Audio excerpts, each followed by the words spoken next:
Hi, I'm Rodney, and today we're going to try to make a artificial fish habitat reef tree to put in our new pond that we're building here in Texas.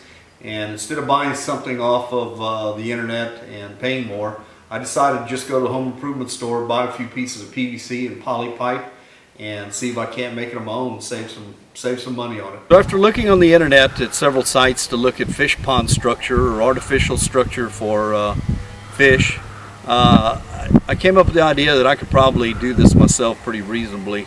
And so I went to the store, like I said, and here's some of the materials that I picked up that I needed. What I bought was thin wall 4-inch PVC sewer pipe, the non-perforated, because I want to drill my own holes the right size that I want. These are 10-foot sticks, and also 1/2-inch poly pipe, drip pipe for an irrigation system. So this is relatively inexpensive. This 100-foot was about $13, and these poly pipes are generally about $8 to $10, but they had some dented ones at Home Depot, so I asked if they could give me a cut on them, and they gave them to me for half price.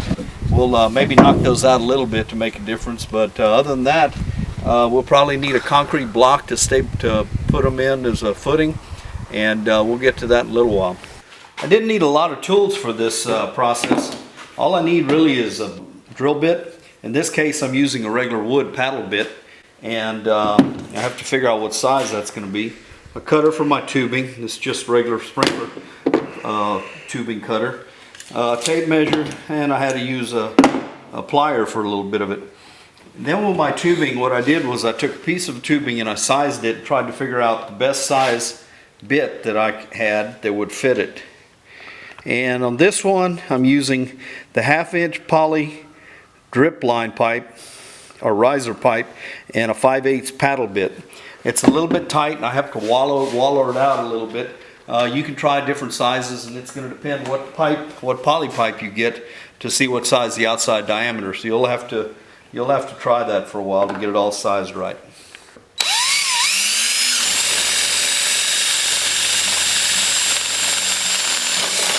I drilled through one side of the pipe, and I've used a bit long enough to get through the 4-inch pipe so I can go straight through the other side relatively, so I can feed my poly tubing all the way through the pipe.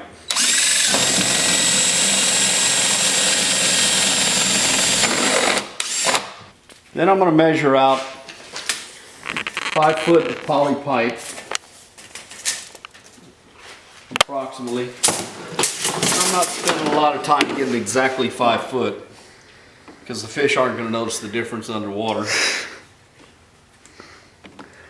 Use my tubing cutter, cut a piece. Now the nice part about using the poly pipe, it's already in a natural roll, and it's pretty much going to stay like that through its life. So that simulates kind of the tree branches and is able to give us an upward bend with the limbs. Now it's a matter of trial and error to see if I've got my hole big enough. And this one's just a fraction small, so I've got to round it out a little bit more. And I don't want to make it too big, because then the pipe won't be snug and they'll fall over. The limbs, so to speak, will fall over. And this side's going to be a little small too.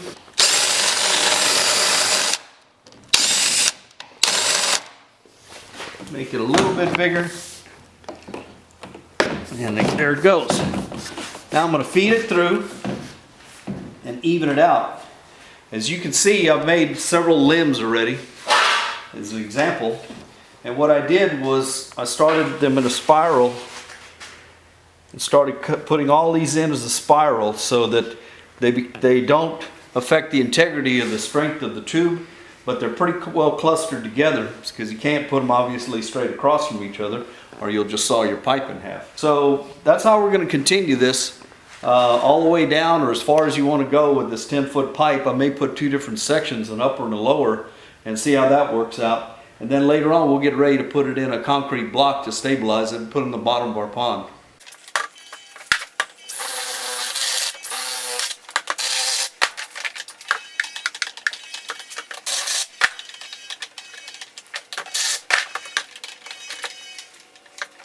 Okay, so we've completed one tree. You can see you kind of grouped these in 2 different areas.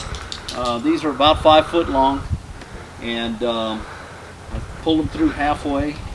Got them fairly tight in those holes I drilled. So I've got that. So now the next thing I'm going to do is get me a concrete block and see if it fits in there.